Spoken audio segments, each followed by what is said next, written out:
actrice dans Les Secrets du Château, France 3, aux côtés de Jean-Charles Chagac-Bagnan. Annie Dupray a vécu une belle histoire d'amour avec le réalisateur Bernard Giraudot.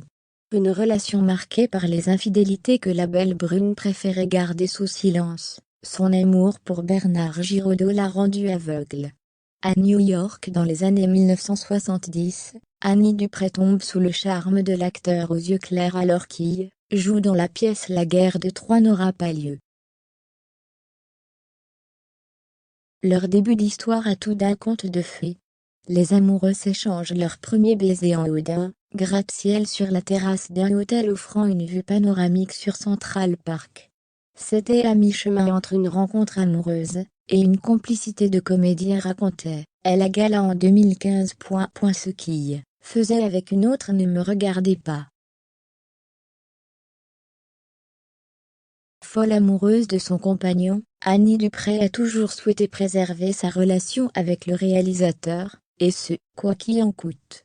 Réputé homme à femme, Bernard Giraudot pouvait toujours compter sur Annie Dupray, qui mettait un point d'honneur à être un véritable ange gardien pour son homme, peu importe ses aventures.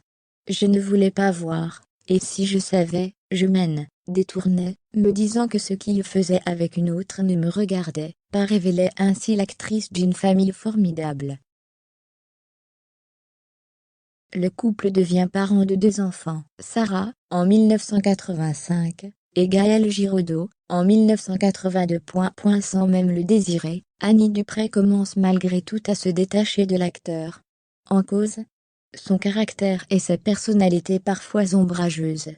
Nous avions tout pour être heureux, de beaux enfants, du travail, de l'argent, et il trouvait que le bonheur était chiant. Il enrageait de tout.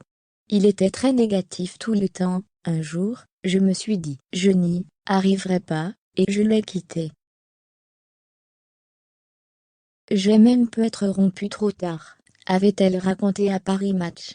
Ils se séparent en 1991. Quelques années plus tard, dans les années 2000, les médecins diagnostiquent à Bernard Giraudot un cancer du rein. Très présente pour le premier amour de sa vie, Annie Dupray l'accompagne dans son combat contre la maladie, et le soutient lorsqu'on lui diagnostique une métastase au poumon 5 ans plus tard.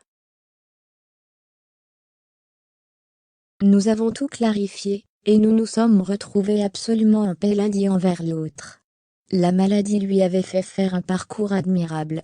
De cet être si sombre avait émergé une clarté et une paix incroyables, avait-elle confié. Malgré les traitements, le réalisateur qui fut le président de la 23e Nuit des Molières, 2009, meurt en 2010.